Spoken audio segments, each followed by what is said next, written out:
সেলাই কাজে যদি আপনার আগ্রহ থাকে তাহলে এই বেসিক সেলাইগুলো আপনাকে জানতেই হবে। প্রথমেই কাঁথা সেলাই, যেটা জাতীয় সেলাই। তো প্রথমেই কাঁথা সেলাইটা আমি দেখিয়ে দিলাম, এটা তো আমরা সবাই পারি। এরপরে ব্যাক সেলাই বা ব্যাক স্টিচ। জাস্ট কাঁথা সেলাই দিয়ে আমরা পেছন দিকে এটা যতটুকু গ্যাপ থাকবে সেই গ্যাপটা পূরণ করে আবার সামনের দিকে অতটুকু গ্যাপ সামনে আগাবো।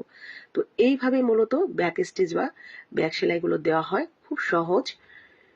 এরপরে ব্যাক সেলাইটা দেওয়ার পরে আমরা এখানে নিয়েছি ডাল সেলাই। তো ডাল সেলাইটা জাস্ট এইটাও কিন্তু পেছন দিকে ঘুরিয়ে ঘুরিয়েই সেলাতে হয়। একটা সেলাই দিয়ে আবার পেছন দিক থেকে একটু সামনের দিকে নিয়ে যেই সেলাইটা আমরা দিয়েছিলাম তার মাঝ বরাবর সেলাই দিয়ে শুধু আগাতে থাকবো। জাস্ট এইভাবে আমরা ডাল সেলাইটা দিয়ে নিতে পারবো। এগুলো আসলে কমন সেলাই, যেই সেলাইগুলো জানলে আপনি যে কোনো ধরনের সেলাই করে নিতে পারবেন। এরপরে চেন সেলাই, এটাও বলতে পারেন জাতীয় সেলাই। এই সেলাইটা পারে না এমন কোনো লোক নেই, তবুও আমি আপনাদের দেখিয়ে দিলাম একটু। এটা হলো চেন সেলাই। এই চেন সেলাইয়ের মধ্যেই কিন্তু বিভিন্ন প্রকার ভেদের সেলাই আছে, যদি একটা পারেন সবগুলোই পারবেন। এরপরে আছে ছেকল সেলাই, মানে যেগুলো ছেকলের মতো দেখতে হয়। এটা জাস্ট একটা প্যাঁচ দিয়ে নিয়ে সামান্য একটু দূরে থেকে আমরা সেলাইটা তুলে নেব, ছেকলের মতো হয়ে যাবে।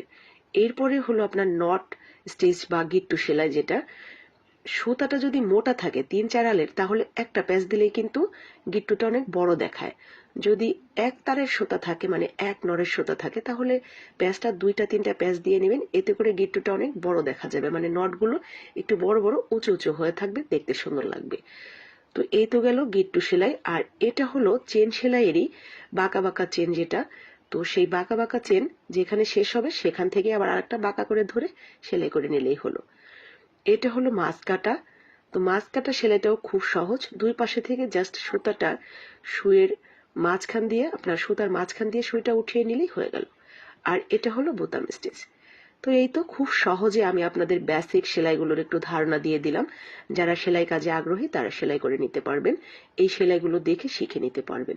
ভালো লাগলে লাইক কমেন্ট শেয়ার করে দিবেন, যাতে সবাই এই সেলাইগুলোর বেসিকটা জানতে পারে, শিখতে পারে।